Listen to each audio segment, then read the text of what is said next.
بسم الله الرحمن الرحيم الحمد لله رب العالمين والصلاة والسلام على أشرف الأنبياء والمرسلين سيدنا ونبينا ومولانا محمد صلى الله عليه وسلم وعلى آله وصحبه أجمعين وبعد السلام عليكم ورحمة الله تعالى وبركاته. Beloved brothers and sisters, respected ulama, huffaz, alhamdulillah, we are completing the sunnah acts of wudu this evening, inshallah.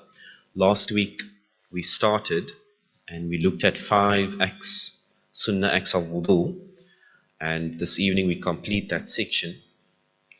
So the sunnah acts of wudu, as we continue, we look at a few additional acts that are recommended when we perform our wudu, and of course not adhering to it, as we explained last week, is not sinful, but adhering to it grants reward. So the first one that we are looking at this evening is the wiping of the head. Now we know that if you can recall, what is the fard requirement for the head? When we did the furud of wudu, the bare minimum, yes.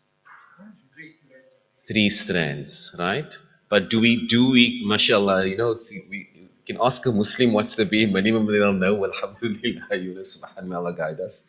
But that's not the preferred way of doing it, right? Imam Khakai saying, muni daiduni, right? Mashallah. That you won't count out the hairs, but on the technicality, that's the bare minimum. Technicality, bare minimum, 3 years. But the sunnah, when it comes to the head, is that you wipe the head by passing the wet hands from the front of the head, sliding the paired hands. I'll demonstrate, right? So from the front of the head, the hands are wet, the paired hands from the front right to the back, to the nape of the neck, and then back to the front. Okay? So now, of course, doing that, we go far beyond 3 hairs, walhamdulillah. So that is the sunnah, and to do this 3 times. So wiping in that manner from the front right over to the nape of the neck, back to the front, 3 times is sunnah. Then wiping the inside of the ears with the fingertips and the outside with the thumbs 3 times is sunnah. Then washing the feet up to and including the ankles, that itself is a fard requirement. But 3 times, tathalluth, 3 times is sunnah. And you allow the water to pass between the toes by using the little finger on the left hand, beginning with the little toe of the right foot and ending with the little toe on the left. We're going to get to another sunnah action. And then we close looking at some of the sunnah points, that we wash the limbs successively. And then another important part, to begin with the right when washing the arms and legs.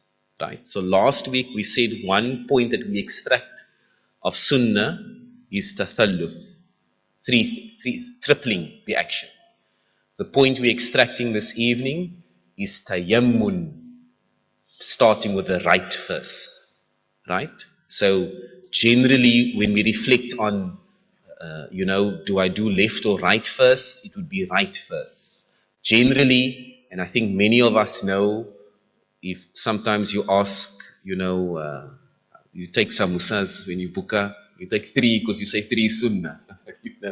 And we always want to use the teaching of 3, which is good. 3 is sunnah, tripling, extracted from Kitab al-Tahara. Then also to begin with the top of the face and not to splash the water onto it, to avoid splashing water onto oneself. It is sunnah to face the Qibla. And then also this question was posed, I think the first night we looked at chapter of wudu, not to talk is sunnah. So to avoid speech. And I think the question that was posed previously is, if someone talks when they are performing their wudu, does it invalidate the wudu? What was the answer? No, it doesn't invalidate it. But of the adab and of the sunnah actions is that you don't talk unnecessarily. Okay? Especially you know, no joking, no unnecessary talk. The adab of the wudu is that you do not talk. And of course, we should not waste water. So we close this evening, alhamdulillah, a reminder that tathalluth, tripling, is sunnah, and tayammun, starting with the right in your arms and your legs, is also sunnah. Any questions about the sunnahs of wudu? So the left pinky is on in between all those non-items. Yes, yes, yes. That is a sunnah recommendation. Yeah. Are you allowed to greet some people in the bathroom? If somebody comes in the room and says salam alaikum, or do you Very good question. The question is, can you greet in the bathroom? Right. So in the greeting, Assalamu alaikum, in that format, Allah's name is not mentioned. Right. The point one. Now, the second point is, Haji used the word bathroom. So if we are talking about a place of wudu, in other words, there's no toilet. In the absence of a toilet, you of course can mention Allah's name. But one would not mention Allah's name on the toilet or by the toilet. So generally the ahkam, the rulings relating to greeting is to initiate greeting is sunnah or fard. Sunnah to initiate. To reply to a greeting, sunnah or fard. Fard. So the only time that one would not respond to it is where there is, like, you know, prohibition. You can't mention Allah's name by a toilet, near a toilet. So one would not be able to say, okay, it is fard to reply, you know, if you are busy in the toilet. Yeah. So one must consider if you're by the toilet. If it is a single, I think Hafid posed this question, maybe someone. If it is a single place, like many of our toilets, bathrooms is a single thing in our homes. It's not a detached toilet.